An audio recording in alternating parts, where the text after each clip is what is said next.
21 நாளும் நம்ம தேவ சமூகத்துல உபவாசத்தோடு தாகத்தோடு வாஞ்சையோடு நாம் கடந்து வந்திருக்கிறோம். வேதம் சொல்கிறது, அவர்கள் அவரை நோக்கி பார்த்து பிரகாசம் அடைந்தார்கள், அவர்களுடைய முகங்கள். 21 நாளும் நீங்க ஆண்டவரை நோக்கி பார்க்கிறீங்க, ஒரு நாள் உங்களை வெட்கப்பட விடவே மாட்டார். ஹல்லேலூயா. என் ஜனங்கள் ஒரு நாள் வெட்கப்பட்டு போனதில்லைன்னு சொல்றார் ஆண்டவர். ஒரு நாளும் அவர் நம்ம என்ன பண்ண மாட்டாரு, வெட்கப்பட விடவே மாட்டார். அந்த ஆண்டவர் இன்னைக்கு நம்முடைய மத்தியில வந்திருக்கிறார். இந்த 21 நாளும் நம்ம வேத புஸ்தகத்துல பரிசுத்த ஆவியானவருடைய செயல்பாடுகளை குறித்து நம்ம தியானித்துக் கொண்டிருக்கிறோம்.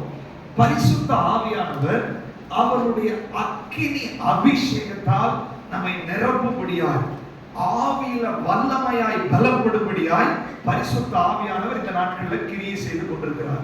பரிசுத்த ஆவியினுடைய அக்கினி அபிஷேகம் என்பது நம்ம நிறைய யூடியூப்ல பார்த்திருக்கிறோம், நிறைய கேட்டிருக்கிறோம். அதனாலே நம்ம மைண்ட் செட் ஒருவேளை நிறைய வித்தியாசமா இருக்கலாம். அக்கினி அப்படின்னுடைய உருண்டு பெரண்டு குதிச்சு அதுவே நம்முடைய மைண்ட் செட்டா இருந்திருக்கிறது. பரிசுத்த ஆவியினுடைய அக்கினி என்பது அது ஒருவேளை அது ஒரு அனுபவமா இருக்கலாம். அப்போஸ்தலர் 2ஆம் அதிகாரத்துல இவர்கள் குடித்து கிடக்கிறாங்களா அப்படின்னு சொல்ற அளவுக்கு பரிசுத்த ஆவியினுடைய அக்கினி இறங்கும் போது அவர்களுடைய இருப்பையை மாற்றி விட்டது, அவருடைய நிலைமையை தலைகீழா மாற்றி விட்டது. அந்த பரிசுத்த ஆவியானவருடைய அந்த அக்கினி அபிஷேகம் உங்களை தொடும்போது, உங்க மேல கடந்து வரும்போது, உங்களுக்குள்ளாக பிரவாகித்து ஓடும் போது அது உங்களுடைய நிலைமையை தலைகீழா மாற்றும் என்பதுல எந்த விதமான சந்தேகம் கிடையாது. எத்தனை பேர் விசுவாசிக்கிறீங்க? ஆவியானவருடைய அக்கினி எங்க மேல அனுப்ப போறதற்காக ஸ்தோத்திரம். வாய்களை திறந்து சொல்லுங்களேன், ஆவியானவரே உங்களுடைய அக்கினி எங்க மேல அனுப்ப போறதற்காக ஸ்தோத்திரம், உங்களுடைய வல்லமை அனுப்ப போறதற்காக ஸ்தோத்திரம், உடைய கிருபை அனுப்ப போறதற்காக ஸ்தோத்திரம், உடைய மகிமையை அனுப்ப போறதற்காக ஸ்தோத்திரம், அதனுடைய எழுப்புதலை நீங்க அனுப்ப போறதற்காக ஸ்தோத்திரம், அக்கினி சிலர் சுட்டெரிக்க போறதற்காக ஸ்தோத்திரம். ஆண்டவருக்கு விரோதமான காரியங்கள், தரிசனத்துக்கு விரோதமாய், தேவன் உங்க மேல வச்சிருக்கிற தேவ திட்டங்களுக்கு விரோதமாய், தேவனுடைய தீர்மானங்களுக்கு விரோதமாய், தேவனுடைய செயல்பாடுகளுக்கு விரோதமாய் சத்துரு எங்கெல்லாம் எழும்பி போராடி கொண்டிருக்கிறானோ ஆண்டவர் சொல்றாரு, அது ஒருவேளை உங்களால ஜெயிக்க முடியாம இருக்கலாம். நீங்க பல நாட்கள் ஜெபித்து, ஆண்டவரே எனக்குள்ள ஒரு மாற்றம் வேணும், என்னுடைய சுபாவத்துல ஒரு மாற்றம் வேணும், என்னுடைய பேச்சில் ஒரு மாற்றம் வேணும், பல நாட்கள் நீங்க ஜெபித்து ஒருவேளை நடக்காம கூட இருக்கலாம். பல நேரங்களில் உங்களுடைய வெற்றிக்கும், உங்களுடைய விடுதலைக்கும், உங்களுடைய ஆசீர்வாதத்திற்கும் தடை எது சொல்லி உங்களுக்கே தெரியாம கூட இருந்திருக்கலாம். ஆனா இன்னைக்கு பரிசுத்த ஆவியானவர் சொல்றாரு, என்னுடைய அக்கினி அபிஷேகத்தை உன் மேல அனுப்பும் போது, என்னுடைய அக்கினி கடந்து வரும் பொழுது, உனக்கே தெரிந்தும் தெரியாமலும் இருக்கிற தரிசனத்துக்கு விரோதமான, தேவ திட்டத்துக்கு விரோதமான, தேவனுடைய தீர்மானத்துக்கு விரோதமான இருக்கிற எல்லா கசடுகளையும் கழிவையும் சுட்டு எரிக்கிற ஒரு அக்கினி வெளிப்பட ஆரம்பிக்க போகிறது. எத்தனை பேர் விசுவாசிக்கிறீங்க? சொல்லுங்க, ஆண்டவரே உங்களுடைய அக்கினி அனுப்புவீராக, உங்களுடைய சுட்டெரிக்கிற அக்கினி அனுப்புவீராக, உமக்கு பிரியமில்லாத எல்லாம் சுட்டெரிக்கப்படுவதாக, உமக்கு பிரியமில்லாத எல்லாத்தையும் அழிக்கும்படி, உமக்கு பிரியமில்லாத எல்லாம் சுட்டெரிக்கப்படும்படி நான் என்னை தாழ்மையான ஒப்பு கொடுக்கிறேன் ஆண்டவரே, நான் தாழ்மையா ஒப்பு கொடுக்கிறேன் ஆண்டவரே. ஆண்டவர் சொல்ற, நீ தாழ்த்தும் போது தேவ கிருபை மேல வெளிப்பட ஆரம்பிக்கும், தேவனுடைய வல்லமை உங்களை வெளிப்பட ஆரம்பிக்கும், தேவனுடைய அக்கினி அபிஷேகத்தால் உங்களை நிரப்பி அனல் மூட்ட போகிறார் ஆண்டவர். ஹல்லேலூயா. இந்த 21 நாளும் தேவன் உங்களை வல்லமையாய் செயல்படுத்த போகிறார். அதற்காக தான் பரிசுத்த ஆவியானவருடைய அக்கினியை குறித்து, அக்கினி அபிஷேகத்தை குறித்து நம்ம தியானித்துக் கொண்டிருக்கிறோம். மல்கியா தீர்க்கதரிசன புஸ்தகத்துல வாசிக்கலாம். 3ஆம் அதிகாரம், மல்கியா தீர்க்கதரிசன புஸ்தகம் 3ஆம் அதிகாரம், அதனுடைய 2வது வசனமும் 3வது வசனத்தை யாராவது சத்தமாய் வாசிக்கணும். ஆனாலும் அவர் வரும் நாளை சகிப்பவன் யார்? அவர் வெளிப்படுகையில் நிலை நிற்பவன் யார்? அவர் புடமிடுகிறவனுடைய அக்னியை போலவும் மன்னாருடைய சவுக்காரத்தை போலவும் இருப்பார். அவர் உட்கார்ந்து வெள்ளியை புடமிட்டு சுத்திகரித்துக் கொண்டிருப்பார். அவர் லேவியின் புத்திரரை சுத்திகரித்து அவர்கள் கர்த்தருடையவர்களாய் இருக்கும்படிக்கும், நீதியை காணிக்கையாய் செலுத்தும்படிக்கும் அவர்களை பொன்னை போலவும் வெள்ளியை போலவும் புடமிடுவார். இங்க மல்கியா தீர்க்கதரிசி மூலமாய் ஆண்டவர் ஒரு அக்கினியை அனுப்பும்படி தீர்க்கதரிசனமாய் பேசுகிறார். எதற்காக அக்கினி அனுப்புகிறார்? லேவியர்களை நாம் புடமிடணும். ஆண்டவருடைய அக்கினி லேவியர்களுக்கு எதிராய் புறப்பட்டு வருகிறது, அல்லது லேவியர்களை தேடி வருகிறது. யார் இந்த லேவியர்கள்? அழைக்கப்பட்டவர்கள், தெரிந்து கொள்ளப்பட்டவர்கள், ஆசாரிய ஊழியம் செய்யும்படி தேவன் நம்மை ஏற்படுத்தினவர்கள் தான் லேவியர்கள் என்று சொல்லுகிறார்கள். பேதுரு நிருபத்தில் வாசிக்கிறோம், அவருடைய புண்ணியங்களை அறிவிக்கும்படிக்கு தெரிந்து கொள்ளப்பட்ட சந்ததி, ராஜரீக ஆசாரிய கூட்டம், பரிசுத்த ஜாதி, அவருடைய சொந்த ஜனமாய் நம்ம இருக்கிறோம். ஹல்லேலூயா. அப்படின்னா புதிய ஏற்பாட்டுல நம்ம தான் லேவியர்களா இருக்கிறோம். எத்தனை பேர் விசுவாசிக்கிறீங்க? சொல்லுங்களேன், நான் லேவியனா இருக்கிறேன், நான் ஆசாரியனா இருக்கிறேன், அவரால் தெரிந்து கொள்ளப்பட்டிருக்கிறேன், நான் ராஜரீக ஆசாரிய கூட்டம். அப்படின்னா இந்த வேத புஸ்தகத்தில் சொல்லப்பட்ட வார்த்தைகள் எனக்காக சொல்லப்பட்டிருக்கிறது. என்னை நோக்கி தான் அந்த அக்கினி வந்து கொண்டிருக்கிறது. அந்த அக்கினி எப்படி வருதாமா? புடமிடுகிறவனுடைய அக்கினி. எப்படி ஒரு வெள்ளியை, ஒரு பொன்னை புடமிடுவார்களோ அந்த மாதிரி பரிசுத்த ஆவியானவர் தன்னுடைய அக்கினியை புடமிடும்படி அனுப்புகிறார். அப்படின்னா வெள்ளி அது பிரகாசிக்க முடியாதபடி, பொன் அது பிரகாசிக்க முடியாதபடி கழிவுகள் அதை சுற்றி இருக்கும் போது, புடமிடுகிற அக்கினிக்குள்ளாக அதை கொண்டு போகும்போது அது சுத்த பொன்னாய் மாறிவிடும், அது ஜொலிக்க ஆரம்பித்து விடும், அது அது அதனுடைய பிரகாசம், அதனுடைய ஒரிஜினல் பவர் வெளியே தெரிய ஆரம்பித்து விடும். ஆண்டவர் சொல்றாரு, உங்களுடைய வாழ்க்கையில தேவன் உங்களை அழைத்திருக்கிறார், உங்களை முன்குறித்திருக்கிறார். தாயின் கருவில உருவாகிறதுக்கு முன்னமே, உங்க எலும்புகள் எல்லாம் உருவாகிறதுக்கு முன்னமே அவருடைய கண்கள் உங்களை கண்டிருக்கிறது. நம்ம வாசிச்சோம் ஏசாயா 43ல, இந்த ஜனத்தை எனக்கென்று ஏற்படுத்தினேன், இவர்கள் என் துதியை சொல்லி வருவார்கள். பல நேரங்களில பிசாசு என்ன பண்ணான் தெரியுமா?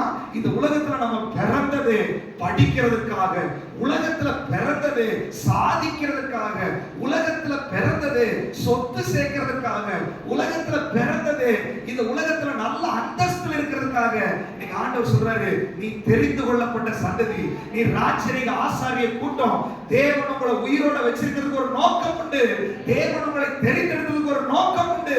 தேவன் ஏதோ உலக ஜனங்கள் வாழும்படி வாழுவதற்கு உங்களை அழைக்கவில்லை. நீங்கள் பிரித்தெடுக்கப்பட்டவர்கள், அவருடைய ரத்தத்தால் சம்பாதிக்கப்பட்டவர்கள்.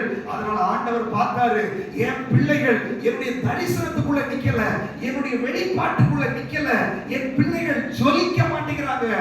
சத்துரு பல இடத்துல பலவீனப்படுத்திட்டான், பலருடைய ஜெப ஆவியை மங்க வச்சுட்டான், பலருடைய அபிஷேகம் மங்கி போயிருச்சு, பலருடைய வாழ்க்கையில பிரச்சனைகள், போராட்டங்கள், நெருக்கங்கள், தரித்திரங்கள், பலவீனங்கள் பலதும் அவங்க மைண்ட்ல போய் அவங்களை குழப்பி, அவங்களுக்கு இருக்கிற அபிஷேகம் வெளிப்பட விடாதபடி, அவர்களுக்கு இருக்கிற பொண்ணு அது திறக்க விடாதபடி, அந்த மகிமை பிரகாசிக்க விடாதபடி பலரையும் பிசாசு கழிப்பாக்கி வச்சிருக்கிறான். ஆனா நீங்க ஆண்டவர் சொல்றாரு, என்னுடைய புடமிடுகிற அக்கினி அவர்களை நோக்கி கடந்து வருகிறது. என்னுடைய புடமிடுகிற அக்கினி வரும் பொழுது எல்லா கழிவுகளும் வெளியேறிதான் ஆகணும். அவருடைய சுட்டெரிக்கிற அக்கினி வெளிப்பட ஆரம்பிக்கும் போது உனக்கு விரோதமாய், உன் தரிசனத்துக்கு விரோதமாய், உன் குடும்பத்துக்கு விரோதமாய், உன்னுடைய அழைப்புக்கு விரோதமாய் தேவன் உன் மேல வச்சிருக்கிற தரிசனத்தை கெடுக்கும்படி, தேவன் உன் மேல வச்சிருக்கிற திட்டங்கள், உன் பிள்ளைகள் மேல வச்சிருக்கிற திட்டங்கள், உன் குடும்பத்தின் மேல வச்சிருக்கிற திட்டங்கள், அதற்கு எதிராய் சத்துரு எத்தனை பிளான் பண்ணியிருந்தாலும் சரி, இன்னைக்கு ஆண்டவர் இறங்கி உங்களை விடுவிக்க போகிறார். ஆண்டவர் என்னை உங்களை விடுவிக்க போகிறார். இஸ்ரவேல் ஜனங்கள் 430 வருஷம் எகிப்தில் அடிமையாகி கிடந்தாங்க. ஆனா என்ன பண்ண தெரியுமா? என் ஜனத்தோட உபத்திரவத்தை நான் பார்க்கவே பார்த்தேன். 430 வருஷம் அவதிப்படுறான், அவன் வேதனைப்படுறான். நீங்க ஆண்டவர் சொல்றாரு, நீ தரிசனம் பெற்றவள், நீ அழைப்பை பெற்றவள், நீ தேவனால் முன்குறிக்கப்பட்டவள். ஓ இருதயம் நொறுங்கி இருக்கும் போது உன்னால ஜெபிக்க முடியலப்பா, ஊழியம் செய்ய முடியல ஆண்டவரே, எழும்ப முடியல ஆண்டவரே, என்னால சாட்சியா நிக்க முடியல ஆண்டவரே, என்னால எதையும் சாதிக்க முடியலன்னு சொல்லி ஏதாவது உன் மனசு நொறுங்கி இருக்கும் போது உன்னை படைத்த ஆண்டவரால சும்மா இருக்க முடியாது. ஆண்டவர் சொல்றாரு, என் ஜனத்தினுடைய கூக்குரலை நான் கேட்கவே கேட்டேன். மோசே நீ போ. அது போய் என்ன சொல்ற தெரியுமா? பலத்த கையினாலும் ஓங்கிய முயற்சினாலும் ஒரே ராத்திரியில ஒரு தேசத்தை பிரித்தெடுத்து கொண்டு வந்தார் வெளியில. அந்த ஆண்டவர் இன்னைக்கு இந்த இடத்துல இறங்கி வந்திருக்கிறார். ஆண்டவர் சொல்றார், உன்னை விடாதபடிக்கு, உன்னை பின்தொடர்கிற பார்வோனுடைய வல்லமைகள், உன்னை பின்தொடர்கிற பாவங்கள், உன்னை நெருக்கி நிற்கிற போராட்டங்கள் எல்லாவற்றையும் உடைத்துக் கொண்டு உனக்கு இருக்கிற தரிசனத்தை வெளியே கொண்டு வரும்படி ஆண்டவர் இன்னைக்கு இங்க கொண்டு வந்திருக்கிறார். எத்தனை பேர் விசுவாசிக்கிறீங்க? இயேசு இயேசுவின் நாமத்தினால தரிசனம் வெளியே வரட்டும் பொழுது விசுவாசி ஆண்டவரே நீர் என்னுடைய கூக்குரலை கேட்கிற தேவனா இருக்கிறதற்காய் ஸ்தோத்திரம். என் இருதயத்தை அறிந்த தேவனா இருக்கிறதற்காய் ஸ்தோத்திரம். நீர் என்னுடைய தகப்பனா இருக்கிறதற்காய் ஸ்தோத்திரம். எனக்கு ஒரு பிரச்சனைனா நீர் இறங்கி வர போறதற்காய் ஸ்தோத்திரம். ராபாலா ஷாந்தா ரீமாலா காபாலாபா. ஓ பரிசுத்த ஆவியானவர் அபிஷேகம் பெற்றவர்களே, தரிசனம் பெற்றவர்களே, அடக்கி ஆண்டு கொண்டிருக்கிற பார்வோனுடைய வல்லமைகளை இன்றைக்கு முறியடித்துக் கொண்டு அவருடைய சுட்டெரிக்கிற அக்கினி உங்களை விடுதலையாக்கும்படி இறங்கி வந்திருக்கிறது. எந்த பார்வோனை தடுக்க முடியாது, எந்த பிசாசுனை தடுக்க முடியாது, எந்த விக்கிரகத்தை தடுக்க முடியாது. கர்த்தருடைய கோபாக்கினைக்கு முன்பாக எந்த சத்துருவும் நிற்க முடியாது. அவருடைய ஜனத்திற்காக வைராக்கியம் பாராட்டும்படி, அவருடைய ஜனத்திற்காக வைராக்கிய வாஞ்சையை ஆண்டவர் இன்னைக்கு இறங்கி வந்திருக்கிறார். எத்தனை பேர் விசுவாசிக்கிறீங்க உண்மையிலேயே? ஹalleluya. விசுவாசிச்சால் தேவ மகிமையை காணலாம். அப்போ மல்கியா தீர்க்கதரிசன புத்தகத்துல பொன்னை புடமிடுவது போல நான் உங்களை புடமிடுவேன், லேவியர்களை வெளியே கொண்டு வருவேன். அப்ப லேவியர்கள் அவருக்கு ரொம்ப முக்கியம். உங்கள தரிசனம் இருந்துச்சுன்னா நீங்க என்ன பண்ணாலும் எஸ்கேப் ஆக முடியாது. உங்களை பிடிச்சு எடுத்து கொண்டு வருவார், உங்களை செய்ய வெப்பார் ஆண்டவர். ஹalleluya. அது உங்களுக்கு கொடுக்கிற தரிசனம் அதை செய்யும், அது உங்களுக்கு கொடுக்கிற அழைப்பு அதை செய்யும். எத்தனை பேர் விசுவாசிக்கிறீங்க? அப்ப லேவியர்களை வெளியே கொண்டு வரணும். நம்ம இந்த பொன்னை புடமிடுகிறது குறித்து ஆசரிப்பு கூடாரத்துல இருக்கிற காரியங்களை நம்ம சிந்திச்சு கொண்டிருந்தோம். பல நேரங்களில நம்முடைய வாழ்க்கையில அபிஷேகம் இருக்குது, ஜெபம் இருக்குது, ஞானஸ்நானம் பெற்றுட்டோம், சபைக்கு வர்றோம், வேதத்தை வாசிக்கிறோம். ஆனா நம்முடைய ஆவியில ஒரு சோர்வு, ஆவியில ஒரு விடுதலை இல்லை. ஆவியில வெளியில நடக்கிற பல பிரச்சனைகள் நம்முடைய ஆவியை நொறுக்கி, நீதிமொழிகள் வாசம் இல்லையா, ஆவியை முறிந்து போக பண்ணுகிறது. அல்லது ஆவி முறிச்சதுனால எலும்புகள் எல்லாம் உருகி போக ஆரம்பிச்சிருது. பல நேரங்களில தேவ பிள்ளைகளை, தரிசனம் பெற்றவர்களை தளர்த்தும்படி நம்முடைய ஆவியில சத்துரு சோர்வை கொண்டு வருகிறான். ஆனா பவுல் சொல்றாரு, இல்ல, நீங்க உள்ளான மனுஷன்ல வல்லமையாய் பலப்பட வேண்டும், நீங்க ஆவியில அனலாய் இருக்க வேண்டும் பவுல் சொல்றாரு. ஆனா நம்மளால முடியறது இல்ல. அதற்காக 21 நாள் உபவாச ஜெபத்துல பவுலை போல எப்பக்கத்தில் நெருக்கப்பட்டாலும் நான் ஒடுங்கி போறதில்லைன்னு சொல்லி உங்க வாயில சொல்ல வர அளவுக்கு ஆண்டவர் உங்களை அனலாக்க போகிறார். ஹalleluya. ஆல்ரெடி அனலாக்கி கொண்டிருக்கிறார். எத்தனை பேர் விசுவாசிக்கிறீங்க? அதற்காக ஆசரிப்பு கூடாரத்துல 3 பகுதிகள் இருக்கிறது. பிராகாரம், பரிசுத்த ஸ்தலம், மகா பரிசுத்த ஸ்தலம். அந்த மகா பரிசுத்த ஸ்தலத்துக்குள்ள உடன்படிக்கை பெட்டி இருக்கிறது. அந்த உடன்படிக்கை பெட்டி பொன்னால் மூடப்பட்டது, மரத்தை பார்க்கவே முடியாது. அந்த பொன்னால் மூடப்பட்ட மகா பரிசுத்த ஸ்தலத்துல தேவனுடைய ஷெக்கினா மகிமை இறங்கி வரும். அந்த மகிமை இறங்கி வரும்போது இந்த உடன்படிக்கை பெட்டி ஜொலிக்க ஆரம்பிக்கும். ஆண்டவருக்கு என்ன தெரியுமா இருக்கும்? நான் எப்பெல்லாம் என் மகிமை என் பிள்ளைகள் மேல அனுப்புறனோ அப்பெல்லாம் அவங்க ரியாக்ட் பண்ண வேண்டும், அப்பெல்லாம் அவங்க மகிமையாய் இருக்கணும், அப்பெல்லாம் அவங்க தேவனை துதிக்கணும், அப்பெல்லாம் அவங்க ஆராதிக்கணும்னு சொல்லி தேவன் விரும்புகிறார். பல நேரங்களில சபையில வந்தால் நம்மளால துதிக்க முடியல. சோர்வுகள், தளர்வுகள், அசதிகள். இன்னைக்கு ஆண்டவர் சொல்றாரு, என்னுடைய சுட்டெரிக்கிற அக்கினி அனுப்பி உன்னை சோர்வடைய பண்ணுகிற, உன்னை தளர பண்ணுகிற, உன்னை பலவீனப்படுத்துகிற எந்த கட்டா இருந்தாலும் சரி அவர் உடைத்து உன்னை ஜொலிக்க வைக்க போகிறார் ஆண்டவர். ஹalleluya. எத்தனை பேர் விசுவாசிக்கிறீங்க? அந்த மகா பரிசுத்த ஸ்தலத்துல அந்த அக்கினி இறங்கி, ஷெக்கினா மகிமை இறங்கி வரும்போது இந்த மகா பரிசுத்த ஸ்தலத்துல இருக்கிற உடன்படிக்கை பெட்டி அதுக்கு ரிஃப்ளெக்ட் பண்ணணும். அந்த இடத்துல அந்த ஜொலிக்க ஆரம்பிக்கும். அப்படியே தக தக தக தகன்னு சொல்லிட்டு அதுக்குள்ள யாரும் போக முடியாது. அது ஒரு சீக்ரெட் பிளேஸ். ஆண்டவர் சொல்றாரு, உன்னுடைய ஆவி என்பது அது வெளியில் இருக்கிறவர்கள் பார்க்க முடியாது, நீங்களே கூட அதை பார்க்க முடியாது. அது தேவனுக்கும் உங்க ஆவிக்கும் உள்ள ரகசிய உறவு. அதுக்குள்ள தேவ மகிமை ஜொலித்துக் கொண்டிருக்க வேண்டும், பிரகாசித்துக் கொண்டிருக்கணும். அந்த உள்ளுக்குள்ள தேவ பிரசன்னம் எப்போது இருக்க வேண்டும், தேவனோட நீங்க தொடர்பில் இருக்க வேண்டும். ஏதேன் தோட்டத்துல இந்த தொடர்பு தான் துண்டிச்சான். இன்னைக்கும் அதே சர்ப்பத்தின் ஆவி இந்த தொடர்பை துண்டிக்கும்படி பலவிதமான உபாய தந்திரங்களை போட்டுட்டு இருக்கிறான். ஆனா 21 நாள் உபவாச ஜெபத்துல அவர் சிலுவையில் சிந்தின ரத்தத்துல நமக்கும் அவருக்கும் சமாதானத்தை உண்டு பண்ணியிருக்கிறாரு. இந்த உறவை பிரிக்கிறதுக்கு எந்த சர்பத்தாலே முடியாது. அவருடைய மகிமை வெளிப்பட போகிறது. ஹalleluya. நம்மை உயிர்ப்பிக்க போகிறார். நம்முடைய ஆவி ஜொலிக்க போகிறது. எத்தனை பேர் விசுவாசிக்கிறீங்க? சொல்லுங்க, 21 நாள் என்னுடைய ஆவியில நான் புதுபலன் அடைய போகிறேன். வாய்களை திறந்து அறிக்கை பண்ணுங்க. மரணம் ஜீவனம் ஆவியின் அதிகாரத்தில் இருக்குது. அதில் பிரியப்படுகிறவர்கள் கனியை புசிப்பார்கள். பிசாசு உங்களை நெகட்டிவாவே பேச வச்சுட்டான். பிசாசு நெகட்டிவாவே சிந்திக்க வச்சுட்டான். இயேசுவின் நாமத்தினால எல்லா நெகட்டிவான எண்ணங்கள் சுட்டெரிக்கப்படுவதாக. எல்லா அவிசுவாசத்தின் ஆவிகள் சுட்டெரிக்கப்படுவதாக. இயேசுவின் நாமத்தினால உனக்குள்ள அபிஷேகம் இருக்கிறது. உனக்குள்ள வல்லமை இருக்கிறது. உனக்குள்ள ரட்சிப்பு இருக்கிறது. உன்னுடைய ஆவியில தேவன் வாசம் பண்ணி கொண்டிருக்கிறார். உன்னுடைய ஆவியில ஒரு புது பலன் உண்டாகி கொண்டிருக்கிறது. சத்துருவை தடுக்க முடியாது. ஹalleluya. அது பற்றி எரிய ஆரம்பிக்க போகிறது. பிசாசே தேவ பிள்ளைகளுக்கு எதிராக, தரிசனம் பெற்றவர்களுக்கு எதிராக, அழைப்பை பெற்றவர்களுக்கு எதிராக, உடன்படிக்கைக்கு எதிராக சத்துரு எழும்ப முடியாது. ஹalleluya. Thank you Lord.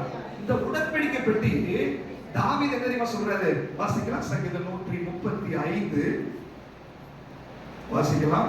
32:8. சங்கீதம் 132:8. கர்த்தாவே உம்முடைய வல்லமை விளங்கும் பெட்டி. உடன்படிக்கை பெட்டியில அவருடைய வல்லமை வெளிப்பட வேண்டும். உடன்படிக்கை பெட்டி பாளையத்திலிருந்து வந்த உடனே பெலிஸ்தீர்கள் அறள ஆரம்பிச்சான். ஐயோ, இந்த பயங்கரமான தேவனுக்கு முன்பாக நிற்கத்தக்கவன் யார்? உடன்படிக்கை பெட்டிக்குள்ள அவ்வளவு மகிமை இருக்குது. நல்லா கவனிச்சுக்கோங்க. பழைய உடன்படிக்கை விட புதிய உடன்படிக்கை பவர் அதிகம். எத்தனை பேர் விசுவாசிக்கிறீங்க? அது வெறும் எழுத்து, இது ஆவி. ஆண்டவர் சொல்ற உனக்குள்ள புது உடன்படிக்கை பெட்டி இருக்கிறது. பழைய உடன்படிக்கை பெட்டி முதல்ல பெலிஸ்தீர்கள் ஆரம்பம். இன்னைக்கு சொல்றாரு உனக்குள்ள புது உடன்படிக்கை இருக்கிறதுனால பிசாசுகள் அரண்டு போக ஆரம்பிக்கும். ஹalleluya. 21 நாள் உபவாசத்துல நேற்றைக்கு நந்தினி போன் பண்றா. அங்க அவங்க உட்கார்ந்து அபார்ட்மெண்ட்ல யாருக்கும் உடம்பு சரியில்லை, ஒரு அம்மா கூட்டிட்டு போயிட்டாங்க. இவன் ஆண்டவரே அப்படின்னு நின்று ஜெபம் பண்ணிருக்கான். கூட்டிட்டு போன அம்மா இந்த கையை பிடிச்சி தூக்கி அம்மா தலையில வச்சிருக்குது. அவளுக்கு இருக்கிற பிசாசுகளை கீழே தள்ளிட்டு ஓட ஆரம்பிச்சிருச்சு. அப்ப பாருங்க, உனக்குள்ள உடன்படிக்கை பெட்டி இருக்கிறது. இந்த நாட்கள் நீ வசனத்துல ஜெபத்துல அந்த உடன்படிக்கை பெட்டி, புதிய உடன்படிக்கை பெட்டி, புதிய வல்லமை நீ விசுவாசிக்கும் போது பழைய உடன்படிக்கை பெட்டியோட புதிய உடன்படிக்கை பெட்டியோட பவர் அதிகம். உனக்கு விரோதமாய் சத்துருக்கள் சிதறடிக்கப்படுவார்கள். பல நேரங்களில் ஏன் தெரியுமா போராட்டம்? உங்க பவர் உங்களுக்கு தெரியல, உங்க அபிஷேகம் உனக்கு தெரியல, உனக்கு இருக்கிற வல்லமை உனக்கு தெரியல. இந்த 21 நாள் உபவாச ஜெபத்துல உன்னுடைய பவர் உனக்கு காமிச்சு உன்னை வல்லமையாய் செயல்படும்படி ஆண்டவர் விரும்புகிறார். ஹalleluya. இந்த உடன்படிக்கை பெட்டி எடுத்துட்டு போய் யோர்தான்ல காலை வச்சாங்க. யோர்தான் ரெண்டா பிளந்துருச்சு. அப்படின்னா உடன்படிக்கை பெட்டி உனக்கு இருக்கிறதுனால நீ கால் வைக்கிற இடத்துல அற்புதம் நடக்கும். நீ கால் வைக்கிற இடத்துல தடைகள் உடையும். ஆண்டவர் சொன்ன 21 நாள் உபவாச ஜெபத்துல எதெல்லாம் உன் வாழ்க்கையில வாசல் திறக்கலையோ, எதெல்லாம் வாசல் அடைக்கப்பட்டு கிடந்துச்சோ, எதெல்லாம் உன் வாசல் கருகளா இருந்துச்சோ, இன்னைக்கு ஆவியானவர் சொல்ற இந்த வார்த்தையை கேட்டுக்கொண்டிருக்கிற ஒவ்வொருத்தரை பார்த்து ஆண்டவர் சொல்றாரு, நீ உனக்குள்ள இருக்கிற பவரை தெரிஞ்சுட்டு நீ போய் காலை வைக்கும் போதே யோர்தான் ரெண்டாய் பிளக்கும். நீ போகிற இடத்துல தடைகள் மாறும். இத்தனை நாட்களாய் தடையா இந்த விஷயத்துல ஆவியானவர் உனக்காக திறந்த வாசலை வைக்க போகிறார். நீ போகும்போது வெண்கல கதவுகளை உடைத்து இரும்பு தாழ்பால்களை நொறுக்கி அந்த காலத்தில் இருக்கிற பொக்கிஷங்களையும் ஒளிப்பிடத்தில் இருக்கிற புதைகளையும் கொடுக்கிற தேவனுடைய அக்கினி உனக்கு முன்னாடி கடந்து போக ஆரம்பிக்கும். அவருடைய சமூகம் உனக்கு முன்னாடி போகும். நீ போறதுக்கு முன்னாடி உடன்படிக்கை முன்னாடி போகும். நீ போறதுக்கு முன்னாடி உடன்படிக்கை தேவன் உனக்காக கடந்து போவார். உனக்காக அற்புதம் செய்வார். உனக்காக வல்லமையை வெளிப்படுத்துவார்.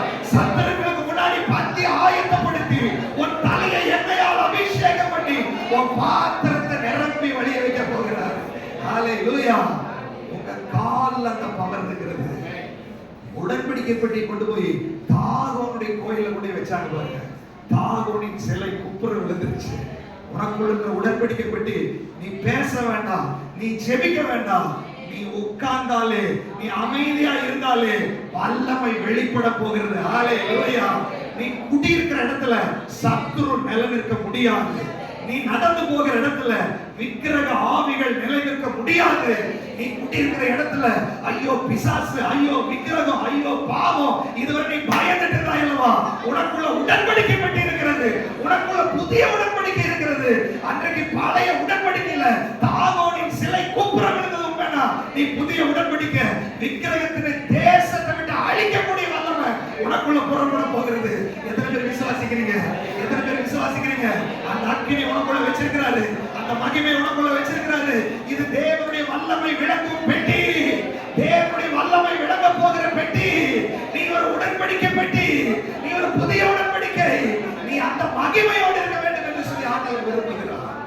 இது பிசாசுக்கு நல்லது. அதனாலதான் அவன் அந்த உடன்படிக்கை பெற்றுடைய பவரை வெளிப்பட விடாம தடுத்தான். ஆனா ஆண்டவர் என்ன முடிவு பண்ணாரு? லேவியர்களை என்னுடைய புடமிடுகிற அக்கினி அனுப்பி வெளியே கொண்டு வருவேன். பல நேரங்களில் இந்த புடமிடுதல் நமக்கு தேவை. நம்ம அபிஷேகம் பெற்றவர்கள், வல்லமை உண்டு, விடுதலை உண்டு, எல்லாம் ஓகே.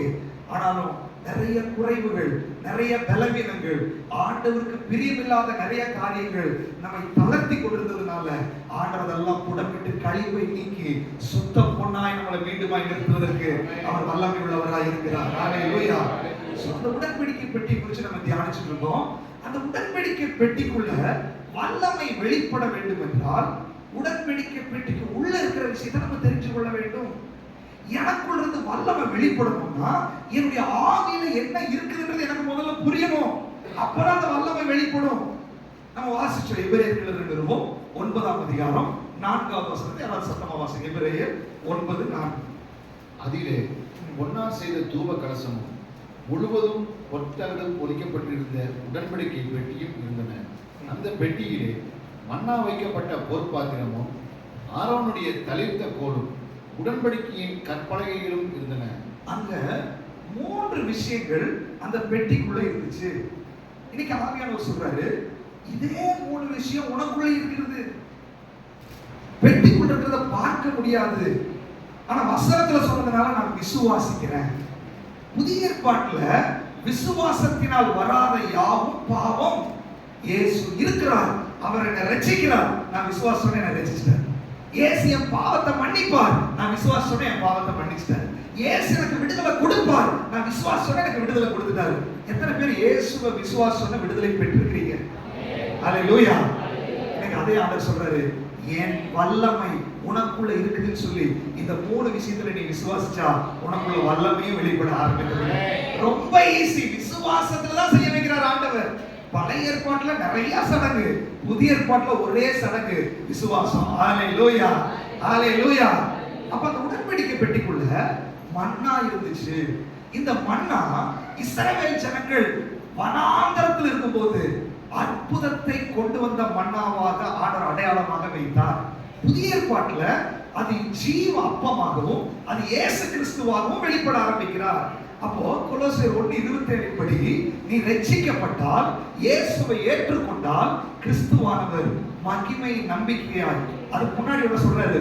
புறஜாதிகளுக்குள்ள விளங்குகிற அவருடைய மகிமையின் ஐஸ்வர்யம் இன்னதென்று என் பிள்ளைகளுக்கு இன்னும் தெரியல, என்னுடைய லேவியர்களுக்கு இன்னும் தெரியல.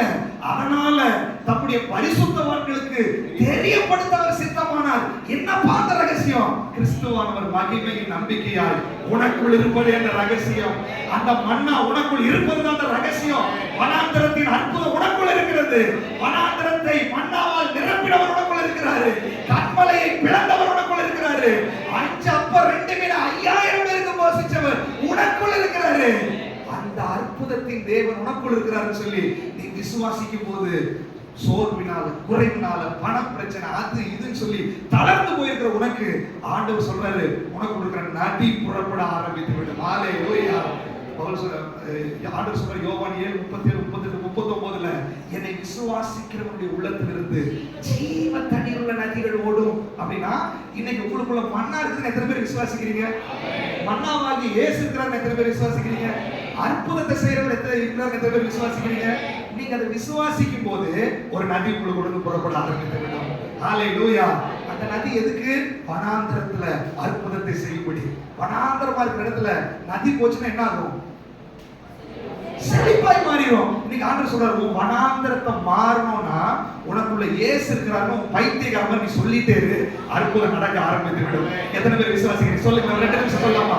எனக்குள்ள மன்னா இருக்கிறது, எனக்குள்ள இயேசு இருக்கிறார், பிசாசை ஜெயிச்சவர் இருக்கிறார், மரணத்தை ஜெயிச்சவர் இருக்கிறார், மரித்தவன் உயிரோடு எழுப்பினவர் இருக்கிறார். எந்த மனுஷனை பிரகாசிப்பிக்கிற ஒளியே அவர்தான். எப்பேற்பட்ட மனுஷனை தொடக்கூடிய இயேசு எனக்குள் இருக்கிறார். அற்புதங்களை செய்கிறவர் எனக்குள்ள, அதிசயங்களை செய்கிறவர் எனக்குள்ள. சொல்லுங்க சொல்லுங்க, உங்க வீட்டுல அற்புதம் நடக்க போகுது, உங்க வீட்டுல வல்லமை வெளிப்பட போகுது, உங்க வீட்டுல மகிமை பார்க்க போறீங்க. உங்க பிள்ளைகள் மேல அந்த நதி பாயும், உங்க கணவர் மேல அந்த நதி பாயும், உங்க தொழில் மேல அந்த நதி பாயும். இந்த நதி போகிறதெல்லாம் ஆரோக்கியம், இந்த நதி போகிறதெல்லாம் சஞ்சரிக்கிற ஜீவ பிராணிகள் பிழைக்கும். இந்த நதி உனக்குள்ள புறப்படாது. எத்தனை பேர் விசுவாசிக்கிறீங்க? நதி புறப்படுகிறது, நதி புறப்படுகிறது, நதி புறப்படுகிறது. இதை தடுக்க பிசாசால முடியாது. இது நதி, இது நதி, இது காட்டாற்று வெள்ளம் போல கரை புரண்டு ஓட ஆரம்பிக்கும். இது சாதிகளுக்குள்ள ஓட ஆரம்பிக்கும், தேசத்துக்குள்ள ஓட ஆரம்பிக்கும். அந்த எழுப்புதலின் நதி உனக்குள்ள இருக்கிறது. நீ எழுப்புதலின் நதி உனக்குள்ள நதி இருக்கிறது, உனக்குள்ள அபிஷேகம் இருக்கிறது, உனக்குள்ள வல்லமை இருக்கிறது. நீ தளர்ந்து போகாத, நீ சோர்ந்து போகாத, நீ அழுது கொண்டு இருக்காத. பரிசுத்த ஆவியானவர் உன்னை கரம் பிடித்திருக்கிறார். எனக்குள்ள மன்னா இருக்கிறது. நீ உடன்படிக்கை பெட்டி, உனக்குள்ள மன்னா இருக்கிறது. அடுத்தது ஆரோனுடைய தளிர்த்த கோல். அப்படின்னா எத்தனையோ பிரச்சனை வந்துச்சு, இவன் இந்த ஊழியத்தை செய்யக்கூடாதுன்னு சொல்லி. ஆனா ஆண்டவர் சொன்னாரு, கோலை கொண்டு வந்து வெயி. எல்லா கோல் அப்படி இருக்கும்போது இவன் கோல் தளிர்க்க ஆரம்பிச்சிருச்சு. ஆண்டவர் சொல்றாரு இந்த வசனத்துல, தேவன் தெரிந்து கொண்டவனுடைய கோல் தளிர்க்க ஆரம்பித்தது. உன்னை ஆண்டவர் தெரிஞ்சிருக்கிறதுனால ஊருக்கே பிரச்சனை வந்தாலும் உன் குடும்பம் தளிர்க்க ஆரம்பித்து விடும். உன்னை ஆண்டவர் தெரிஞ்சிருக்கிறதுனால நீ ஜெபிச்சா ஜெபத்துக்கு பதில் இறங்கி வரும். உன்னை ஆண்டவர் தெரிஞ்சிருக்கிறதுனால காஞ்சு போய் வறண்டு போயிருந்தா கூட சூப்பர் நேச்சுரல் அதுல தளிர்க்க ஆரம்பித்து விடும். ஹல்லேலூயா. ஆண்டவர் உன்னை தெரிஞ்சிருக்கிறதுனால வேர் தேவையில்லை, மண்ணு தேவையில்லை, உரம் தேவையில்லை, மழை தேவையில்லை, சூப்பர் நேச்சுரலா செடி தளிர்க்க ஆரம்பித்து விடும். ஆண்டவர் சொல்றாரு, நான் உன்னை தெரிஞ்சிருக்கிறதுனால உன் பிரச்சனை அதுக்கு எந்த சோர்ஸுமே இல்லாம சரிப்படுத்துறதுக்கு என்னால முடியும்ன்றார் ஆண்டவர். ஹல்லேலூயா. டாக்டரே இல்லாம அற்புதத்தை செய்ய என்னால முடியும். பணமே வராம கடன் அடைக்கிறதுக்கு என்னால முடியும். எந்த ஒரு சோர்ஸ் இல்லாதபடி சூப்பர் நேச்சுரலா என்ன? நேச்சுரலா வர்றது மனுஷீகம், சூப்பர் நேச்சுரலா வர்றது தெய்வீகம். அவனுடைய கோல் தளிர்ந்தது மட்டும் இல்ல, அந்த வாதுமை தளிர்த்து பூ பூத்து அது காய் கனி கொடுக்க ஆரம்பிச்சிருச்சு. அப்படின்னா ஆண்டவனை சும்மா தளிர்த்து உட்கார்றதுக்கு அன்னைக்குல, ஆண்டவர் உன்னை பூ பூத்து காய் காத்து ஆவியின் கனிகளை வெளிப்படுத்தி தேவனுக்கு என்று வைராகியமா இருக்கிறதுக்கு உங்களை அழைச்சிருக்கிறாரு. ஏசாயா 43 சொல்றாரு, நான் தெரிந்து கொண்ட என் ஜனத்தினுடைய தாகத்தை தீர்க்கிறதுக்கு நான் வனாந்தரத்துல வழியையும் அவாந்தர வழியில நீரூற்றுகளை வரவிடுகிற கர்த்தர். இந்த ஜனத்தை எனக்கு என்று ஏற்படுத்தின இவர்களை துதியை சொல்லி வருவார்கள். ஆண்டவர் சொல்ல, உன் வாழ்க்கை வனாந்தரமா இருக்குதா? உன் வாழ்க்கையில நீ வேதனை அனுபவிக்கிறாயா? நீ துன்பத்தில் இருக்கிறாயா? மகளே மகனே, உன்னை நான் தெரிஞ்செடுத்திருக்கிறேன். உனக்காக நான் சிலுவையில் அடிக்கப்பட்டிருக்கிறேன். உனக்காக நான் ரத்தம் சிந்தி இருக்கிறேன். உனக்காக என் ஜீவனையே கொடுத்திருக்கிறேன். தன் சொந்த குமாரன் என்றும் பாராமல் அவரை நமக்காக அவர் பலியாய் கொடுத்தது உண்மையா? அவரோடு கூட உன்னுடைய பிரச்சனையை சால்வ் பண்றது ஒரு பெரிய விஷயமா? உன் வாழ்க்கை வனாந்தரமா இருக்குதா? இன்னைக்கு நீ விசுவாசி, நீ ஒரு புதிய உடன்படிக்கை, நீ தெரிந்து கொள்ளப்பட்டவள், நீ தெரிந்து கொள்ளப்பட்டவன், நீ அழைக்கப்பட்டவன், நீ முன்குறிக்கப்பட்டவன். யாரு கோல் தளிர்க்கலனாலும் உன் கோல் தளிர்த்துதான் ஆகும். யாருக்கு நடக்கலனாலும் உனக்கு நடக்கும்படி தேவன் உனக்காக இறங்கி வருவார். உனக்காக யுத்தம் பண்ணபடி தேவன் இறங்கி வருவார். உன் பேரை பெருமைப்படுத்தும்படி தேவன் இறங்கி வருவார். ஹல்லேலூயா. ஆரோனுக்கு எதிராக ஒரு கூட்டம் பிடிச்சு பூமி பிளந்து அப்படியே உள்ள போயிட்டாங்க. தப்பிச்ச உடனே அக்கினி பிடிச்சிருச்சு. முறுமுறுத்தான் வாதை போய் 15,700 பேரை அழிச்சு போட்டு கொண்டு போட்டுருச்சு. ஒருத்தனுக்காக ஆண்டவருடைய வைராகியம் அப்படி இருந்துச்சு. ஆண்டவர் சொல்றாரு, உனக்குள்ள இருக்கிற அழைப்பையும் தெரிந்து கொள்ளுதலையும் உனக்குள்ள இருக்கிற அபிஷேகத்தையும் நீ யார் என்பதை நீ புரிஞ்சுக்கிட்டா உனக்காக கர்த்தருடைய அக்கினி புறப்பட ஆரம்பிக்கும். உனக்காக கர்த்தருடைய சேவை புறப்பட ஆரம்பிக்கும். உனக்காக கர்த்தர் தம்முடைய தூதர்களை அனுப்புவார். ஆண்டவர் சொல்றார், வாதை உன் கூடாரத்தை அணுகாது, பொல்லாப்பு உனக்கு நேரிடாது, உன் வழிகளில் எல்லாம் அவர் தம்முடைய தூதர்களை உனக்காக கட்டளையிடுவார். உன் பாதம் கல்லில் இடராதபடி அவர்கள் தங்கள் கரங்களில் ஏந்தி கொண்டு போவார்கள். கர்த்தர் உன் மேய்ப்பராயிருப்பார், நீ தாழ்ச்சி அடைய மாட்டாய். அவர் உன்னை புல்லுள்ள இடங்களில் நடத்துவார், அமர்ந்த தண்ணீர் அண்டையில் உன்னை கொண்டு போவார். உன்னுடைய ஆத்துமாவை தேற்றுவார். உன்னை மரண இருளின் பள்ளத்தாக்கில் நீ நடந்தாலும் பொல்லாப்பு உனக்கு நேரிடாது. நீ சிங்க கெபில் இருந்தாலும் சிங்கத்தோட வாய் ஆண்டவர் அடக்குவார். நீ அக்கினி சூளையில் இருந்தாலும் அந்த தீ உன்னை தொடாது. நீ வனாந்திரத்துல நடக்கலாம், நீ தண்ணீர்கள்ல நடக்கலாம், அது உன் மேல பொருளாது. நீ ஆறுகளை கடக்கும்போது அது உன்னை மேற்கொள்ளாது.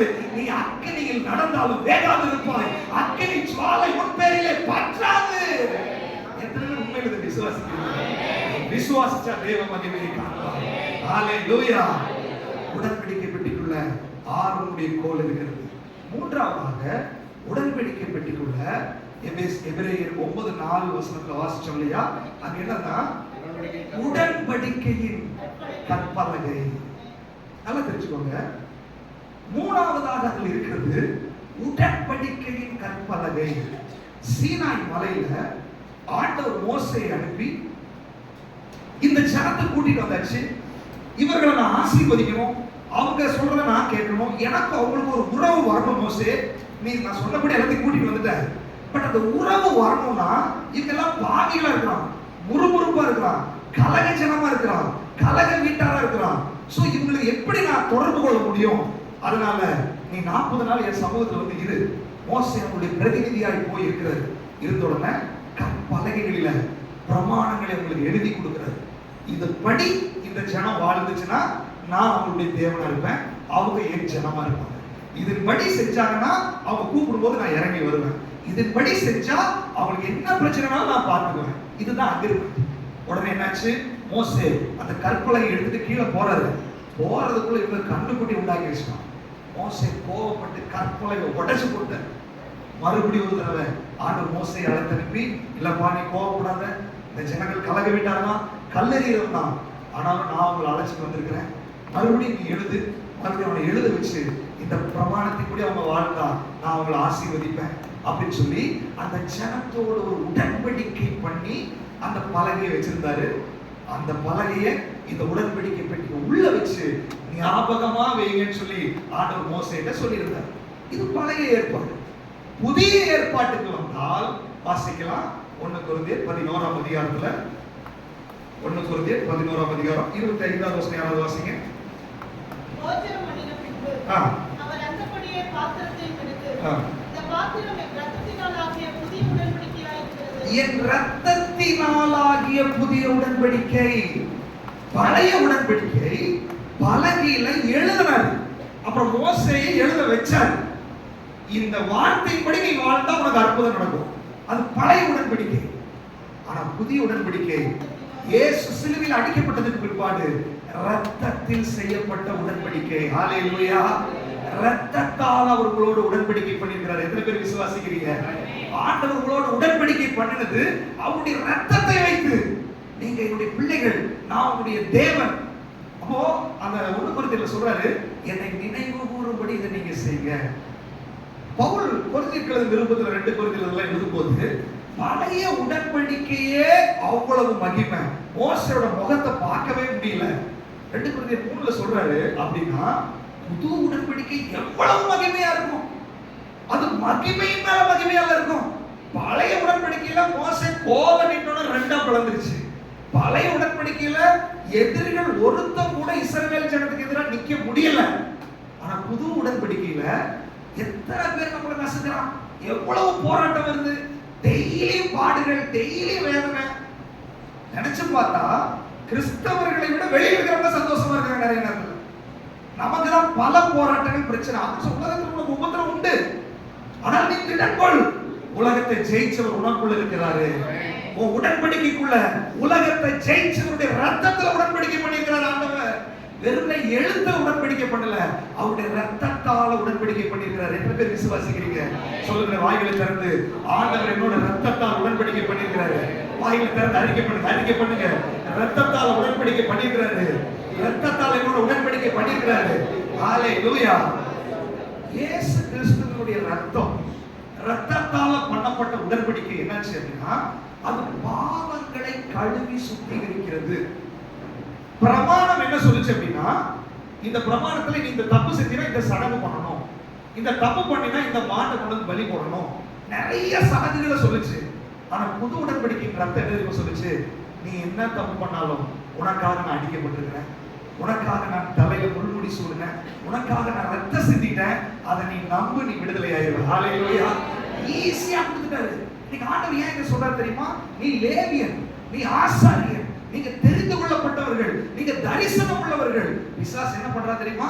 உங்க பாவத்தை காமிக்கிறான், உன்னுடைய பலவீனத்தை காமிக்கிறான், உன்னுடைய முன்னாடி லைஃப, உன் வாழ்க்கையில வாலிப பிராயத்துல செஞ்ச பாவம் இதெல்லாம் காமிச்சு உன்னை குற்ற மனசாட்சியில வாழ வைக்கிறான். அது மாத்திரம் இல்ல, ஏதோ பலவீனமா நீங்க தப்பு செய்யும் போதும் அதை பெரிய பாவம் உங்களுக்கு காமிச்சு உங்களை எழும்ப விடாதபடி, ஆராதிக்க விடாதபடி, துதிக்க விடாதபடி உங்களை கிரஷ் பண்றான். ஆண்டவர் சொல்றாரு, நான் நித்திய ரட்சிப்பு உனக்கு ஏற்படுத்திட்டேன். பழைய உடன்படிக்கை டெம்பரவரியானது, இது புது உடன்படிக்கை என்றைக்குமான விடுதலை. அப்படின்னு என்ன அர்த்தம்? உன் பாவங்களை ஆண்டவர் மன்னித்து விட்டார். ஒருவேளை பலவீனமா நீ பாவம் செஞ்சாலும் ஒட்டியாவல்ல சொல்றாரு, பாவங்களை அறிக்கையிட்டால் எல்லா அநியாயத்தை நீக்கி நம்மை சுத்திகரிப்பதற்கு உண்மையும் நீதியும் உள்ள ஒரு தேவன் இருக்கிறார். ஹalleluya. இன்னைக்கு ஆண்டவர் என்ன சொல்ல விரும்புறாரு தெரியுமா? உங்க உடன்படிக்கைக்குள்ள, உங்க ஆவிக்குள்ள உங்களுடைய எல்லா பாவத்தையும், எல்லா சாபத்தையும், எல்லா அக்கிரமத்தையும் எல்லாம் அப்படின்னா அதுக்குள்ள எல்லாமே அடங்குதா இல்லையா? நீங்க தனியா எதையும் வைக்க கூடாது.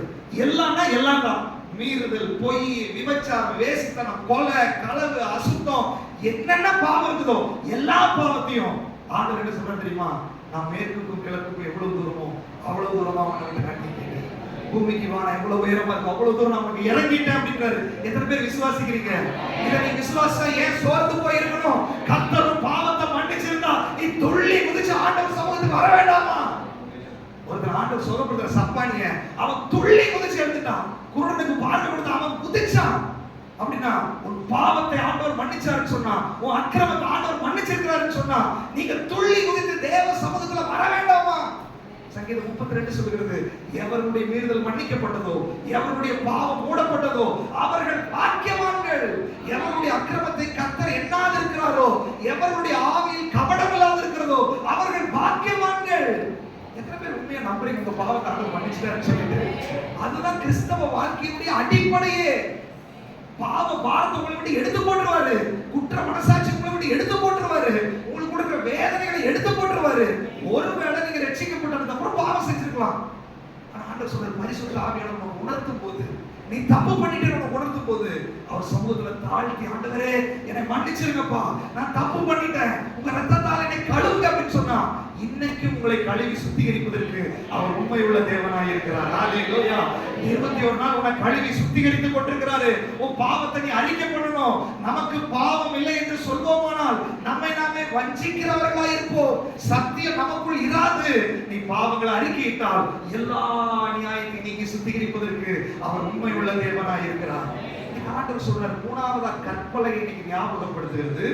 ஆண்டவர் உன்னை மன்னிக்கிறார், ஆண்டவர் உனக்காக ரத்தம் சிந்தி விட்டார், ஆண்டவர் உனக்காக பரிந்து பேசுகிறார் என்பதை உனக்கு ஞாபகப்படுத்துகிறது. பிசாசு என்ன பண்றான்? உங்களுக்கு ஒரு கில்ட்டியை கொடுத்து, உங்களுக்கு ஒரு சோர்வை கொடுத்து, ஒரு தளர்வை கொடுத்து உங்களை ஏமாத்திட்டு இருக்கிறான். இன்னைக்கு ஆண்டவர் ஒரே ஒரு வார்த்தை கேட்கிறாரு, அவன் சொல்ற பொய்யை நீ நம்பிட்டு இருக்க போறியா? நான் சொல்ற சத்தியத்தை நீ நம்ப போறியா? அவனுக்கு நீ இடம் கொடுக்க போறியா? எனக்கு நீ இடம் கொடுக்க போறியா? பிசாசு உன் பிள்ளைகளா வீணா போயிடுவாங்க, உன் புருஷன் மறந்துடவே மாட்டாரு, உன் வேலை இப்படிதான் நிறைய நெகட்டிவ் உன் மைண்ட்ல போட்டு அவன் சொல்றதே நம்ம பேசுறோம். ஆமாமா இதெல்லாம் செய்ய மாட்டாங்க, ஆமாமா இதெல்லாம் நடக்காது. நிறைய நேரத்துல பிசாசு சொல்றதே உன் வாயில நீ அறிக்கை பண்ணுகிறாய். இன்னைக்கு ஆண்டவர் சொல்றாரு, நான் சொல்லுகிற சத்தியத்தை நீ நம்பினால் கல்வாரி சிலுவையில உன்னுடைய சிந்தனையில செஞ்ச பாவத்துக்காக முள்மூடி சூடப்பட்டிருக்கிறேன், உன் கை செஞ்ச பாவத்துக்காக ஆணிகள் அடிக்கப்பட்டிருக்குது, உன் கால் செஞ்ச பாவத்துக்காக ஆணிகள் அடிக்கப்பட்டிருக்குது. உன் சரீரம் செஞ்ச பாவத்துக்காக சாட்டையால அடித்து பிளக்கப்பட்டு ஒரு சொட்டு ரத்தம் கூட இல்லாதபடி உனக்காக நான் சிலுவையில எல்லாம் செஞ்சு வச்சுட்டேன். நீ எதுவுமே செய்ய வேண்டாம். நீ என் சமூகத்துக்கு வந்தா போதும், நீ என்ன நம்பினா போதும், நீ என்ன விசுவாசிச்சா போதும், உன்னுடைய எல்லா குற்ற மனசாட்சி நான் எடுக்கிறேன் அப்படின்றார் ஆண்டவர். எத்தனை பேர் அதுக்கு விசுவாசிக்கிறீங்க? ஹalleluya. நீங்க ஆண்டவர் சொல்றாரு, இத நீ விசுவாசிக்கும் போது உன்னுடைய ஆவியில் ஒரு புது பலம் வர ஆரம்பித்துவிடும். இதை நீ விசுவாசிக்கும் போது அந்த கழிப்பு, அவிசுவாசம் என்ற கழிப்பு மாறும்போது, சத்தியம் தெரியாதபடி இருக்கிற கழிப்பெல்லாம் மாறும்போது, இந்த புடமிடுகிற அக்கினியாகிய வசனம் உனக்குள்ள வரும்போது அது சுத்தம் பொன்னாய் ஜொலிக்க ஆரம்பித்து விடும். ஹalleluya. எத்தனை பேர் விசுவாசிக்கிறீங்க? வாய்களை திறந்து அறிக்கை பண்ணுங்களேன். என் பாவத்தை அவர் மன்னிச்சிட்டாரு, நான் பரிசுத்தவானா இருக்கிறேன், நான் நீதிமானா இருக்கிறேன், நான் உடைய சொந்த ஜனமா இருக்கிறேன், நான் உடைய பிள்ளையா இருக்கிற. உங்க வாயில சொல்லுங்க. பிசாசு சொல்லுவான், நீ எல்லாம் சரியில்லை. இல்ல இல்ல இல்ல, ஆண்டவர் சொல்றார், நீ பரிசுத்தவான், நீ அவருடைய பிள்ளை, நீ ராஜரீக ஆசாரிய கூட்டம், அவருடைய சொந்த ஜனம். இயேசுவின் நாமத்தில் எத்தனை பேர் விசுவாசிக்கிறீங்க? ஹalleluya. விசுவாசித்தால் தேவ மகிமையை காண்பார். அப்போ இந்த உடன்படிக்கையின் ரத்தம் இன்னைக்கு ஆண்டவரை நம்மை கனெக்ட் பண்ணிட்டே இருக்குது. உன்னுடைய மகா பரிசுத்த ஸ்தலத்துக்குள்ள எப்போது அதை நீ நினைவு கூற வேண்டும். அதனால ஆண்டவர் சொல்றாரு, நீங்க கூடி வரும்போதெல்லாம் என்னை நினைவு கூறும்படி இதை செய்யுங்கள். அதான் திருவிருந்து. இந்த திருவிருந்து ஆராதனை நீங்க சாதாரணமா நினைச்சீங்களா? இந்த திருவிருந்து ஆராதனை எத்தனை பேர் அலட்சியப்படுத்தி ஏனோ தானே அதுல பங்கெடுத்துட்டீங்க, ஏனோ தானே அந்த ரசத்தை குடிச்சிட்டு போயிட்டீங்க? இல்ல, உன்னை பரிசுத்தம் பண்ணின ரத்தம் அது. உனக்காக சரீரத்தை பிற்கப்பட்ட அவருடைய சரீரத்தினுடைய அடையாளம் அது. உன் வாழ்க்கையை அவருடைய கையில வச்சிருக்கிறாரு. உன்னை சொர்க்கத்துக்கு கொண்டு போறதுக்கான உத்தரவாதத்தினுடைய அடையாளம் அது. உன்னை நரகத்திலிருந்து விடுதலையாக்குறதுடைய சின்னம் அது. அதை பார்க்கும்போது நீ பயந்து நடுங்க வேண்டாமா? உனக்கு ஒரு பயபக்தி வர வேண்டாமா? அந்த ஆண்டவரை சந்திக்கிறதுக்கு நீ சந்தோஷத்தோடு வர வேண்டாமா? உன் பாவத்தை மன்னிச்சாரு, உன் அக்கிரமத்தை மன்னிச்சாரு, உன் பலவீனத்தை மாற்றினாரு. இந்த தெளிவெல்லாம் உங்க மைண்ட்ல இல்லாததுனால பிசாசு உங்க ஆவியை நசுக்கி போட்டான். வசனம் சொல்லுது, அவர்கள் முறிந்து விழுந்தார்கள், நாங்களோ நீதிமான் 7 தடவை விழுந்தாலும் என்ன பண்ணுவான்? ஏன் எந்திரிக்க மாட்டேங்கிறீங்க? ஒரு நாள் பிரச்சனை வச்சு, ஓகே, காலையில சாயங்காலம் வரைக்கும் டென்ஷன், அது இது. சாயங்காலத்துக்குள்ள நீ எழுப்பி நிக்க வேண்டாமா? சாயங்காலத்துக்குள்ள நீ அனலாய் நிக்க வேண்டாமா? அபிஷேகத்தோட நிக்க வேண்டாமா? பிசாசு நினைக்கிறான் உன்னை தளர்த்தி ஆஃப் பண்ணணும்னு நினைக்கிறான். ஆனா ஆண்டவர் உன்னை அனல் மூட்ட வேண்டும் என்று நினைக்கிறார். ஹalleluya. சொல்லுங்க, வாயில திறந்து அறிக்கை பண்ணுங்க. பிசாசே, என்னை நீ தளர்த்த முடியாது, என் அபிஷேகத்தை நீ தளர்த்த முடியாது, எனக்கு இருக்கிற வல்லமை நீ தளர்த்த முடியாது, எனக்கு இருக்கிற விடுதலை நீ தளர்த்த முடியாது. அறிக்கை பண்ணுங்க, அறிக்கை பண்ணுங்க. உங்க ஆவியில விடுதலை நடக்கணும். நீ அறிக்கை பண்ணும்போதே நதி வெளியே வரணும். நீ அறிக்கை பண்ணும்போது அக்கினி உனக்குள்ள எழுப்பணும். உன் ஆவியில சூடு உண்டாகணும். உன் ஆவியில அனலா இருக்கணும். நீ அனலும் இல்லாம குளிரும் இல்லாம இருக்கிற நாட்களுக்கு முடிவு உண்டாகட்டும். 21 நாள் உன்னை அனலாக்கும்படி தேவன் விரும்புகிறார். 21 நாள் உன்னை அனல் மூட்டும்படி தேவன் விரும்புகிறார். இயேசுவின் நாமத்தினால எல்லா குற்ற மனசாட்சிகள், எல்லா பாவ உணர்வுகள் வேரோடு அழிக்கப்படுவதாக. ஆண்டவர் ஒரு புது உடன்படிக்கை உங்களோடு செய்திருக்கிறார். இந்த புது உடன்படிக்கை 2 விஷயத்தை சொல்லுகிறது. ஒன்று, யோவான் 3:16 படி, இவ்வளவாய் உலகத்தில் அன்பு கூர்ந்தார். அப்படின்னா இந்த புது உடன்படிக்கையை நீங்க நினைவு கூறும் போதெல்லாம் ஆண்டவர் திருப்பி உங்ககிட்ட திரும்ப சொல்றாரு, நான் உன்னை நேசிக்கிறேன், நான் உன்னை நேசிக்கிறேன், நான் உன்னை நேசிக்கிறேன். எத்தனை பேர் நம்புறீங்க? அவர் உங்களை நேசிக்கிறார். மல்கியா 1:1-2 சொல்றாரு, நான் ஏசாவை வெறுத்தேன், யாக்கோபை சிநேகித்தேன். என்ன ரைட்ஸ் இருக்குது யாக்கோபை சிநேகிக்கிறதுக்கு? ஒரு ரைட்ஸ் இல்லை உங்களை நேசிக்கிறது. நம்மளை விட நல்லவர்கள் எத்தனை பேர் வெளியே இருக்கிறாங்க, நம்மளை விட நல்லவர்கள் எத்தனையோ பேர் உலகத்தில் இருக்கிறாங்க. ஆனா ஆண்டவர் நம்மை நேசிச்சிருக்கிறார் இல்லையா? அந்த அன்புக்கு நீங்க என்ன ரிப்ளை பண்றீங்க, என்ன ரெஸ்பான்ஸ் பண்றீங்க? ஆண்டவர் சொல்ற, நான் உன்னை நேசிச்சேன். ஆண்டவர் சொல்றாரு, பிசாசு சொல்றான், ஆண்டவர் உன்னை வெறுத்துட்டாரு, ஆண்டவர் உன்னை பிடிக்கல, சபைக்கு உன்னை பிடிக்கல.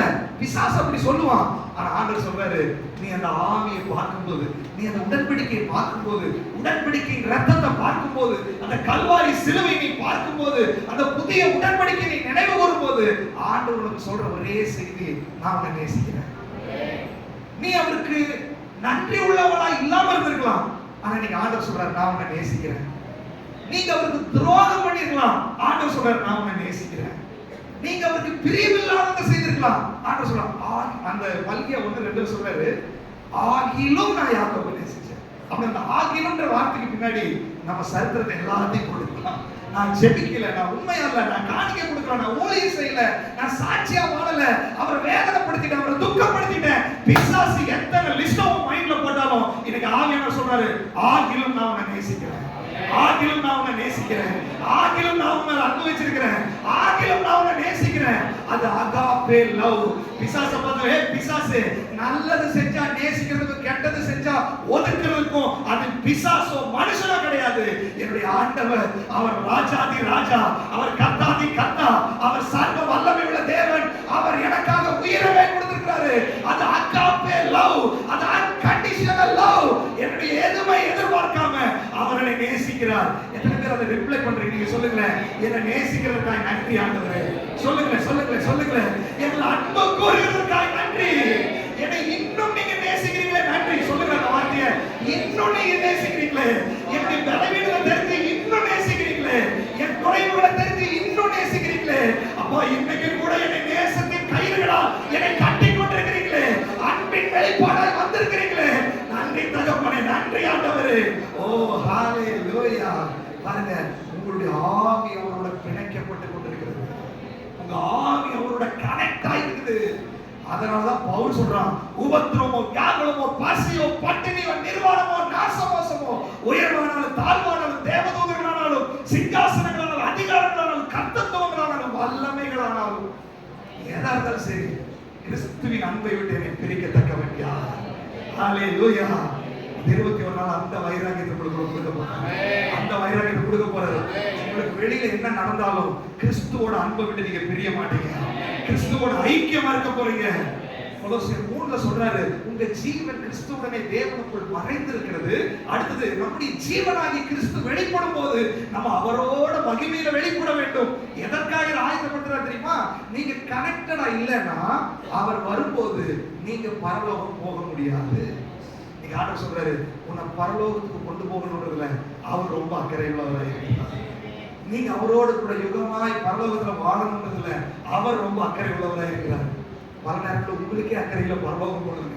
ஆனா ஆண்டவர் சொல்றாரு, நான் ஜீவனை கொடுத்திருக்கிறேன், உன்னை பரலோகத்துல கொண்டு வந்து என் கூட வாழ வைக்கணும் நான் விரும்புறேன் மகளே. யோசிப்பாரு, அவருக்கு என்ன அவ்வளவு ஆசை? நம்மளும் பரலோகம். யோசிப்பாரு, திரும்பி கண்ணாடியில பாருங்க, பரலோகத்துல போய் பரிசுத்தவான்களோட கூட்டத்துல அவரோட போய் இருக்கிறது நமக்கு என்ன யோகிதை இருக்குது? ஆனா ஆண்டவர் சொல்றாரு, பரவாயில்ல, உனக்கு யோகிதை இல்லைனாலும் உன்னை நான் தகுதிப்படுத்தி என் ரத்தத்தால் உன்னை கழுவி என் கூட நீ இருக்கணும்னு சொல்லி நான் விரும்புகிறேன். அந்த ஒரே காரணத்துக்காக ஆண்டவர் நீங்க இறங்கி வந்திருக்கிறார். எத்தனை பேர் விசுவாசி? ஆண்டவருக்கு அன்புக்காய் ஸ்தோத்திரம், இரக்கத்திற்காய் ஸ்தோத்திரம். சொல்லுங்க, அறிக்கைப்படுங்க வாய்களை திறந்து, கிருபைக்காய் ஸ்தோத்திரம். இதுக்கப்புறம் நான் உட்கார மாட்டேன் ஆண்டவரே, இதுக்கப்புறம் நான் தளர்ந்து போக மாட்டேன் ஆண்டவரே, இதுக்கப்புறம் வாழ்ந்தா உமக்காக ஆண்டவர், இதுக்கப்புறம் கிறிஸ்து எனக்கு ஜீவன், சாவு எனக்கு ஆதாயம் ஆண்டவரே. என்ன நடந்தாலும் சரி, என்ன சூழ்நிலையானாலும் சரி, உம்மை விட்டு நான் பிரிய மாட்டேன் ஆண்டவரே. சொல்லுங்க சொல்லுங்க சொல்லுங்க சொல்லுங்க. ஆண்டவரே, என்ன பிரச்சனை வந்தாலும் சரி, என்ன போராட்டம் வந்தாலும் சரி, கிறிஸ்துவோட அன்பை விட்டு நான் பிரிய மாட்டேன்ப்பா. பரிசுத்த ஆவியானவர் கிறிஸ்துவோட அன்புக்கும் உங்களுக்கும் இடையில தடையாகிறது எல்லாத்தையும் அவருடைய புடமிடுகிற அக்கினியினால் சுட்டரித்துக் கொண்டிருக்கிறார். இந்த வசனம் உங்களுக்குள்ள புடமிட்டுக் கொண்டிருக்கிறது. இந்த வசனம் உங்களுடைய கண்களை திறந்து கொண்டிருக்கிறது. இந்த வசனம் உங்கள் ஆண்டவரோடு ஐக்கியப்படுத்தி கொண்டிருக்கிறது. 21 நாள் ஆண்டவருக்கு அது ஒரு பெரிய அஜெண்டா. நீ உலகத்தை விட்டு இன்னைக்கு ராத்திரி ஒரு ஜீவன் போச்சுனா நீ எங்க போவ? சொர்க்கத்துக்கா நரகத்துக்கா? உன் மைண்ட்ல இருக்கிற பிளான் எல்லாம் நீ பண்ணி முடிச்சு நீ நரகத்துக்கு போனா என்ன லாபம் உனக்கு? இன்னைக்கு நீ சேர்த்து வச்ச பணம், உன் எண்ணம், உன் படிப்பு, உன் அந்தஸ்து, நீ நரகத்துக்கு போனா இதெல்லாம் யாருக்கு சொந்தமாகும்? நீங்க ஆண்டவர் சிலரோடு பேசிக் கொண்டிருக்கிறார், மனம் திரும்பு, இயேசுவிடத்துல உன் வாழ்க்கையை ஒப்புக்கொடு. நீ சொர்க்கத்துக்கு போகணும்னா உனக்காக ரத்தம் சிந்தின இயேசுவை நீ விசுவாசி. அப்பொழுது நீ உன் வீட்டார் ரட்சிக்கப்படுவீர்கள். அவர்தான் வழி, அவர்தான் சத்தியம், அவர்தான் ஜீவன். இயேசுவால தான் உனக்கு சமாதானத்தை கொடுக்க முடியும். இயேசுவால தான் உனக்கு விடுதலை கொடுக்க முடியும். இயேசுவால தான் உனக்கு சந்தோஷத்தை கொடுக்க முடியும். இயேசுவால தான் உன் பிரச்சனையை மாற்ற முடியும். ஒருவேளை உனக்கு உயிர் ஆயுசு இருந்தா, பலன் இருந்தா, பிரச்சனை மாறதுக்கு நீங்க எல்லா இடத்துலயும் போய் முயற்சி பண்ணிட்டு வாங்க. உன் ஆயுசு வீணா போயிடும், உன்னுடைய பிரயாசம் வீணா போயிடும். ஆனா நீங்க இயேசு சொல்றாரு, நான் உன்னை விடுவிக்கிற யெகோவாவா இருக்கிறேன், நான் உன்னை மீட்டு கொண்டிருக்கிறேன், நான் உனக்காக ரத்தம் சிந்தி இருக்கிறேன், நான் உன்னை நேசிக்கிறேன் அப்படின்றாரு. எனக்கு மனம் திரும்புங்கள் என்று சிலருக்கு ஆலோசனை சொல்லி கொடுக்கிறேன். உடன்படிக்கையின் ரத்தம் அதை நினைவு கூறும்போது அவருடைய அன்பை வெளிப்படுத்துகிறது. இரண்டாவது இந்த உடன்படிக்கை ரத்தம் நமக்கு ஞாபகப்படுத்துகிறது. எபிரேயர் நிருபம் வாசிங்க. எபிரேயர் நிருபம் 8ஆம் அதிகாரம் 12ஆம் வசனம். ஏனெனில் நான் அவர்கள் அநியாயங்களை கிருபையாய் மன்னித்து அவர்கள் பாவங்களையும் அக்கிரமங்களையும் நினையாமல் இருப்பேன் என்று கர்த்தர் சொல்லுகிறார். இந்த புது உடன்படிக்கை குறித்து பேசும்போது அவர் சொல்றாரு, என்ன சொல்றாருன்னா, கிருபையாய் மன்னித்து. இன்னைக்கு இந்த உடன்படிக்கை ரத்தம் உங்களோடு சொல்ற 2வது வசனம் தெரியுமா? நான் உன் மேல அன்பா இருக்கிறேன். அது அடுத்தது, நான் உன் மேல கிருபையா இருக்கிறேன். கிருபை என்ன தெரியுமா? ஒரு தகுதி இல்லைன்னா கூட உங்களுக்கு கொடுக்கறதா கிருபை.